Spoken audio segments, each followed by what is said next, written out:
I have been distressed, however, by this certain aspects of this movement, which for me tended towards the fascistic. Hello, welcome to my channel. I want to show you wole of words between Professor Soyinka and Chimamanda. They call this fascistic. Now wait, they call them fascistic. Okay, let's hear how both of them describe this word.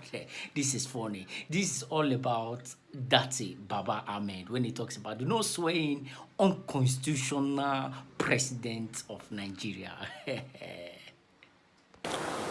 I have been distressed, however, by this certain aspects of this movement, which for me tended towards the fascistic.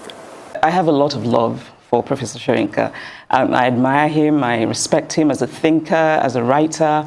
I think everyone should read The Man Died, and Ake, his memoir, is beautiful, right? But at the same time, I disagree very strongly with him about this particular issue.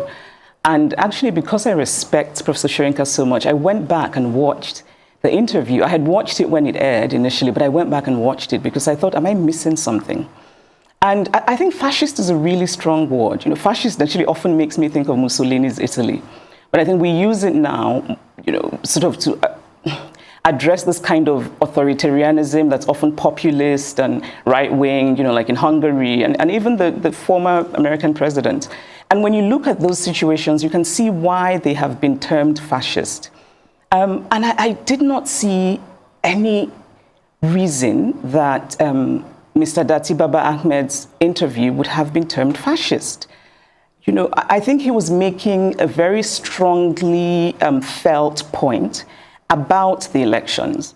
What he was saying, which again I thought seemed fairly reasonable, is that if our democracy is rooted in our constitution, and you then swear in a person who's been elected unconstitutionally, then you are in fact ending democracy. I think it's quite a reasonable position. Of course, we can argue about what that bit in the Constitution means, right? And I'm actually grateful for this whole election period because it's made me read things I probably never would have, such as the Nigerian Constitution, and also made me have quite a few suggestions for editing. But anyway, I think now we're talking about what does "and" mean. Right.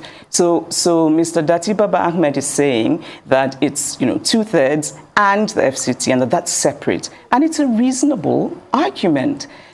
You know, "and" is a conjunction. We use it in that context often to mean plural, right? So we say Aisha and Yemi are coming.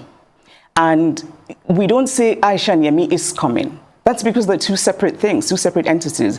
And of course, the court will interpret, but I don't think it's unreasonable for educated Nigerians who can read and who know what the word "and" means to make their own interpretations and to argue it.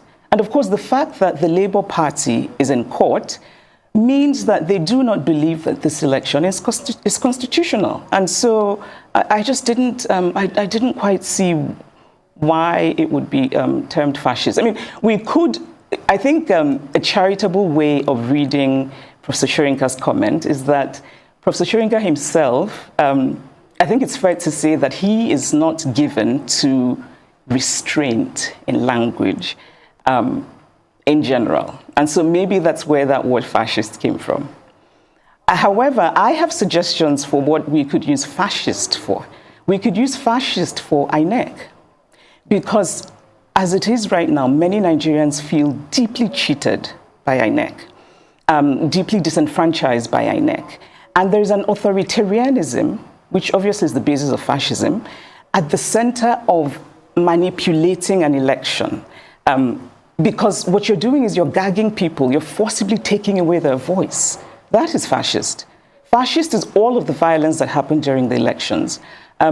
Fascist is the way that some people remain silent about that violence.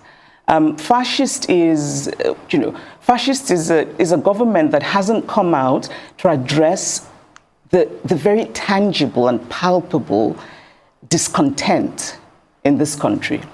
I think that that, and when I say that we can use fascist for INEC, what I mean is the fact that, so many of us, including myself, are convinced that this was not in any way technological glitch.